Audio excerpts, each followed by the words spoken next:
Yo, what's good, y'all? Now, real talk, y'all. Why do y'all want to join the army?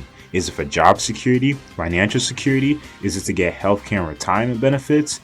Is it for you to grow and develop as an individual? Is it simply because you love your country that much? Or is it because you want to fucking... Why do you want to join the army, son? Sir? I don't know about y'all, but I think that's a pretty valid reason. Anyways, if you didn't know, back in 2011, the UN, the same UN that's partly responsible for Palestine niggas dying every day, yeah, that UN uploaded a series of ads with these really weird looking blue niggas. Like, they look like the same race as Megamind. These 30-second ads all have a message that go along the lines of is bad, abuse is bad, violence is bad, 9/11 was bad. And I know what y'all are thinking. Well, no shit, abuse and violence is bad. Well, you'd be surprised. There's a lot of people out there that need a good old reminder that and abusing others is not a very good thing. Anyways, let's play the first video. Why do you want to join the army, son? To rape, sir? Okay, wow, what a way to start an ad. I must say though, I love how straightforward and blunt this guy is. Usually tend to be cowards, so they'll never admit when their intentions are to rape. But this guy makes it very clear what his sole purpose in joining the military is. Probably so that he can young women and girls in the Middle East and get away with it. It's like the equivalent of a guy wearing a KKK outfit in public. I mean, at least he's letting everybody know that he hates blacks, Jews, and gays. Or maybe he's one of those Catholic Spaniards that are wearing those capote hoods over a white robe that can be easily mistaken for a KKK outfit. Or maybe it's Tommy Oliver as the White Ninja Ranger. Ninja Ranger now! I miss you so much, Jason David Frank. Also, while we're on the topic of uniforms, the chief is saying, why do you want to join the army? To the three blue niggas that are wearing combat marine uniforms. If you don't know the difference between what an army uniform looks like versus what a combat marine uniform looks like, here's the side-by-side comparisons. Peep the differences in the shade of green used as well as the pattern.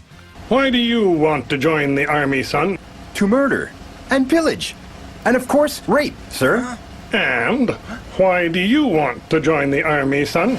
To, keep the peace, protect all women and children, sir? Yeah, not gonna lie, bro, I would've laughed at that nigga too. Why do you want to join the army? Well, I want to be able to create peace and protect women and children, sir. Man, shut your corny ass up. Anybody that claims that they joined the army because they want to protect people is corny as shit. Here are the only valid reasons that will make sense for you to join the army. Personal health and financial benefits, becoming a Sigma male, you played COD when you were a kid and you thought blowing people's heads off was the coolest thing ever. In that case, hey man, I can't blame you. When I was a kid and I played MW2 for the first time in that mission, No Russian, that mission really had me in awe. I was like, damn, low-key, I want to become a terrorist when I grow up. And the last valid reason is because you want to. Arrest these criminals, soldier. A uniform does not give you a license to...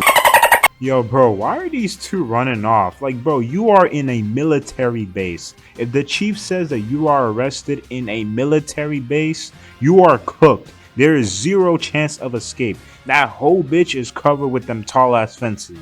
But nonetheless, I think the have learned a very valuable lesson. A uniform does not give you a license to at least while in the military. Outside the military, then it's fair game. Because at the end of the day, a is gonna want to with or without a uniform.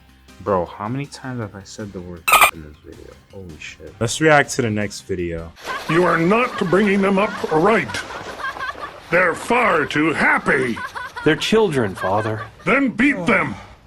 It's for their own good. Not gonna lie, I'm gonna have to agree with this old man. These kids are way too happy playing in some fucking mud. If I ever had kids and I found out they was playing in some mud, I might have to whip their ass too. Kids being happy over some mud, like at that point, they're not even kids, bro. They're just some fucking pigs. If I was that father, I'd be pretty disappointed at the fact that I'm raising fucking pigs. So here's what I'm finna do, right? I'm gonna whip those kids' asses, I'm gonna keep them indoors, and I'm gonna hand them an iPad so that they can act sophisticated, just like the other kids their age. My father beat me, I beat you, It's your duty to beat your children. And you loved your father. Are you mad? I hated the old fool. I'm gonna be honest with y'all, I'm really rocking with this old man here. I don't really like my father too. Not because he ever beat me, but because he was never really in my life at all. I'm gonna follow in my father's footsteps. I'm gonna have a kid, only for me to just completely abandon him. I mean, I gotta pass on my personal business down to somebody. It's just a part of family tradition. I mean, worst case scenario, my kid becomes the next King Von and ends up in prison. But the chances of that happening are really low. You can break this cycle of violence. I just love this man's reaction in the end. It's like he's come to a crazy realization, like, oh my god, I get it now. Beating your kids is not a good way to punish children. Instead, you should punish your kid by putting them on timeout, by locking them in a dark ass room all alone. My teachers used to do that to me in kindergarten, and I turned out to be a very good boy. Moral of this story is that hating your kid is not a good way to punish them, as there is more humane and slightly less traumatizing ways of punishing them. Anyways, let's move on to the next video. Do you promise to beat your wife and abuse her in sickness and in health?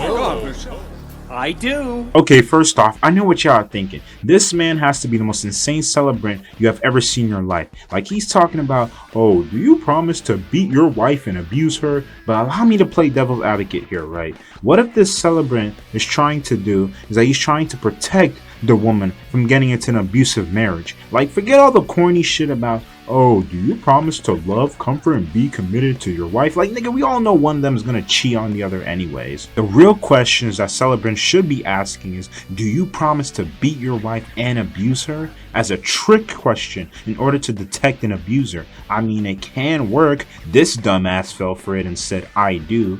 Oh, but Cyber, what if the man lies and says no? Well, tough shit. You're just gonna have to thug out the domestic abuse, I guess. Excuse me? And do you promise to love and cherish your husband whenever he abuses you? She agrees.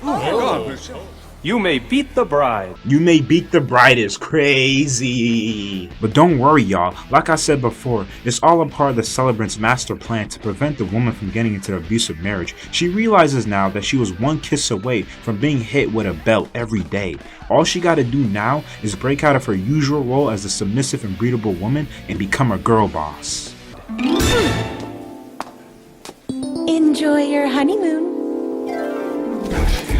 Marriage is not a license to abuse. See, I told you so. Like, yes, queen, show that man who's the real dominant one. I'm never doing that voice again. So what was the important lesson that we learned from this video? When you are a woman that's about to get into an abusive marriage, pray that your celebrant will trick the man into admitting that he wants to abuse you, then girl boss your way out of the situation. As a matter of fact, ladies, don't even bother getting married. Just become your own girl boss. You don't need no man to walk with late at night anyways. Okay, so I'm going to show y'all one more video from these series of videos. Now there's plenty more of these types of videos, but this will be the last one I'll show in this video, because if I react to all of them, this video will probably be at least 20 minutes long. So let's play this last video here. How many times did I say video in that sentence? Before I lay the soul of this man to rest, let me say a few words in his honor, since We cannot speak badly of the dead. We can't speak badly of the dead, you say? Well, guess what? I will. Hey guys, did you know that in late June of 2003, at a hotel in Edwards, Colorado, Kobe Bryant allegedly raped a 19-year-old Whoa, we're woman not as talking about that. We're not talking about that. Shut up. We're not talking about that. We're not talking about that. at first he did not treat women badly, later he sexually abused them. No one will miss this bully, not even me. In fact, now that he's gone, the family's having a big party, and I'm already late. Do not engage in sexual abuse. Nah, my son really said rip bozo. And you know what, man? I can't really blame him. If someone in your life treated you really horribly, when they die, you're gonna feel that sense of relief that that person is not making your life miserable anymore. It's annoying when some people be like, oh, why are you guys celebrating this awful human being that just died? Like, bro, I swear, bro, if Hitler was around today and he did what he did, when he dies, you'll still have people that be like, oh guys, we shouldn't be celebrating Hitler's death. He was still a human being. Well, yeah, tell that to the Jewish people. When Hitler died, them motherfuckers will probably celebrating Passover for a whole week. So yeah, guys, be nice, because you never know when the Lord decides it's your last day. Anyways, that's all for today's video. If this video does well, I might react to the other UN Blue People ads, but for now, that's about it. Peace.